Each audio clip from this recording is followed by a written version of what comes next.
Map number 2 here of this best of 3. The quarterfinals of the Plantonics UK Cup number 2. And spawning in the top right hand position of Habitation Station, it is the red Zerg player who represents FM Esports, Deranging. And his opponent, to the top left, the yellow Terran, Nox. Nox, of course, is 1-0 up so far. He wins this game, he advances forward, and he will be facing off against, if I check the bracket quickly, Webby in the semi-finals. Meanwhile, if Deranging loses this game, he unfortunately will be eliminated from this cup and therefore will go away with nothing. Prizes on the line tonight. First place for the entire cup is a Gamecom Commander headset. It's about 250 quid's worth of headsets, so an amazing prize to get for whoever manages to top the table. Second place, a Gamecom 780 headset, which of course is very awesome too. If you do want to get your hands on those and you're not competing tonight, you can do so over at overclockers.co.uk, and I cannot recommend Plantonics headsets enough. They're absolutely incredible. I'm using one right now to cast. In terms of opening this game, Deranging going for the 15 hatch. Nox, again, racks and gas early. Should be seeing a Reaper expand from him. And I can't blame him. It's a nice opening. So many Terran players use it.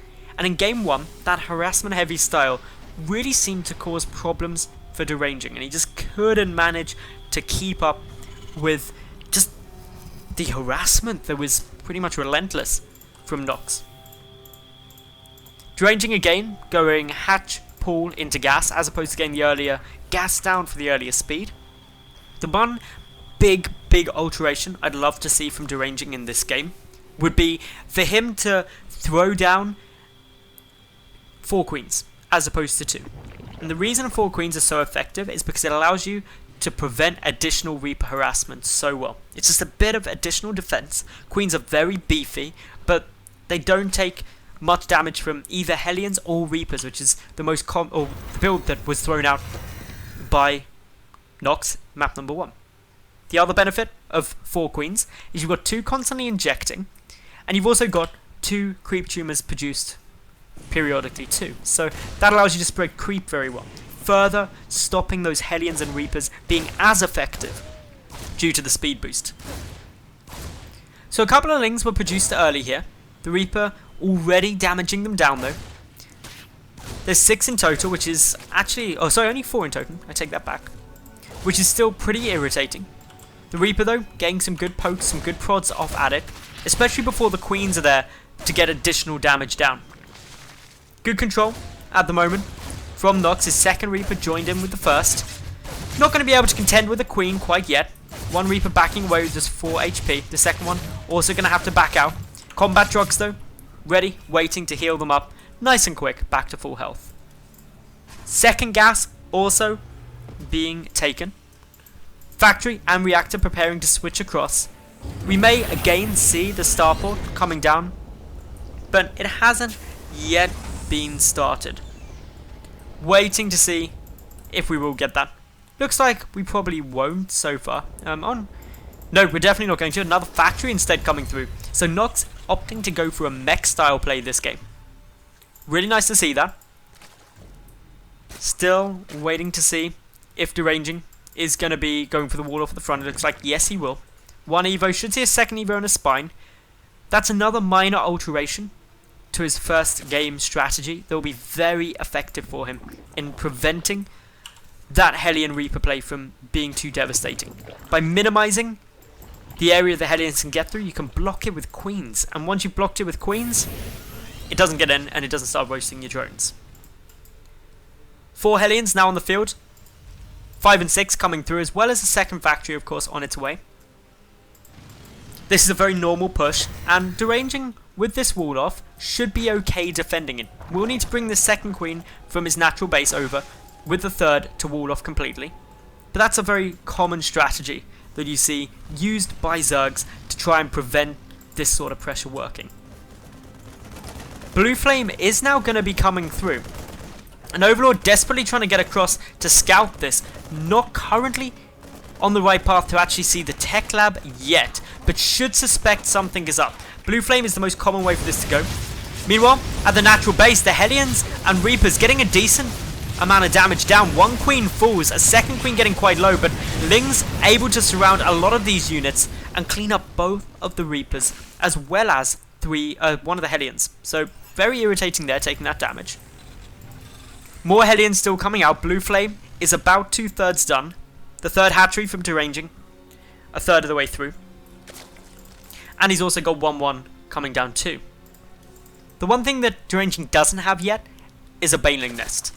And that can be very useful when he tries to deal with these Blue Flame Hellions, of which there are now quite a sizable count of them. Already up to 9. 12 going to be out shortly once the next production cycle is finished. Third base also coming down from Nox, and Blue Flame is just about to complete now. Blue Flame, of course, means these Hellions are going to do even more damage up against light units. Zergling trying to come through, but nice use of actually Deranging's own Sim City forces them all to line up very closely. Blue Flame, of course, allowing a lot of damage to be done to these drones. Quite a few already getting roasted now. Even more going down. This is problematic for Deranging. If he takes another hit, it could be big. No more drones die there, but already we see 11 killed. Precisely the same number that was killed in map number 1 at this kind of early aggressive stage. Spire on its way through, but the double armory on its way out now from Nox as well. So he's looking to get those double mech upgrades going, but the important thing that he absolutely has to get produced are either some missile turrets or a few Thors. Otherwise, Mutalisks will wreck this army due to the complete lack of any anti-air. Tanks are in production, none down on the field yet. These Hellions are going to be required to come back, otherwise a decent amount of damage is going to be done. Supply depots now raised, but a tank dies nonetheless. And that is still quite a loss at this stage. A couple of SCVs getting quite low. None actually die though. Very lucky there by Nox, getting back in just the nick of time. Scan now coming down, trying to get a peek at what's coming out. Will scout the Spire instantly. 2 Thors start in production, missile turrets start in production, and this is exactly the response Nox needs to those Mutalisks. And getting that Spire scouted at this stage is incredibly potent, because the Mutas, they take a good 33 seconds to produce. Plenty of time to get out these missile turrets, and by the time they get across, both the Thors will be out. So this isn't going to catch Nox off guard yet. These Blue Flame Hellions, again, moving forward. There's a decent chunk of them. The drones are quite lined up. Only going to get a couple of drone kills, though. Quite a few Hellions potentially going to go down in order to secure those. And wow, apparently no drones died, though. I'm sure I saw one die. But yeah, that was very nicely defended by Deranging. Nox is attempting to get the gold bases as third. It's more vulnerable to hold, but with the tanks, should be okay in doing so. The Mutalisks, though, may spell the end to that party. At least until the Thor comes over.